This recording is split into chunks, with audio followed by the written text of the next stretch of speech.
નમસ્તે, મારું નામ પાઠક આદિત્ય છે. હું ધોરણ 8માં ભણું છું. આજે હું તમને શાસ્ત્રીય ખોરાક અને અશાસ્ત્રીય ખોરાક વિશે કહીશ. શાસ્ત્રીય ખોરાક એટલે સારો ખોરાક કે ઘરનો ખોરાક.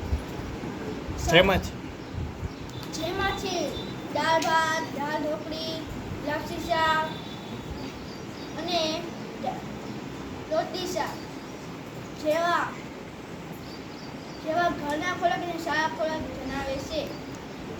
અને શાકભાજીઓમાંથી કરેલા, બટેકા, ભીંડા, લૌકી, ફુલાવર જેવા શાકભાજી હોય છે. અને લીલા શાકભાજી ફળમાં કેરી, તરબૂચ, કેળા બધા તમામ ફળો હોય છે.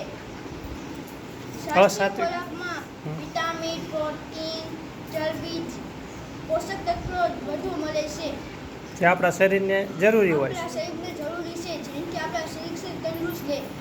અશાસ્ત્રીય ખોરાક જે ખરાબ ખોરાક અને ઘરનું ન હોય ને બહારનું હોય. બહારનો હોય એટલે કે એમાં પોષક તત્વો ઓછા હોય એમ.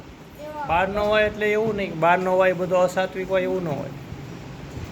જેમાંથી cheese, burger, pizza, French fry અને પાવભાજી જેવા વસ્તુ હોય છે. જેમાં પ્રોટીન, ચરબી અને વિટામિન જેવા પોષક તત્વો ઓછા મળે છે. આપણે કેવો ખોરાક ખાવો જોઈએ? આપણે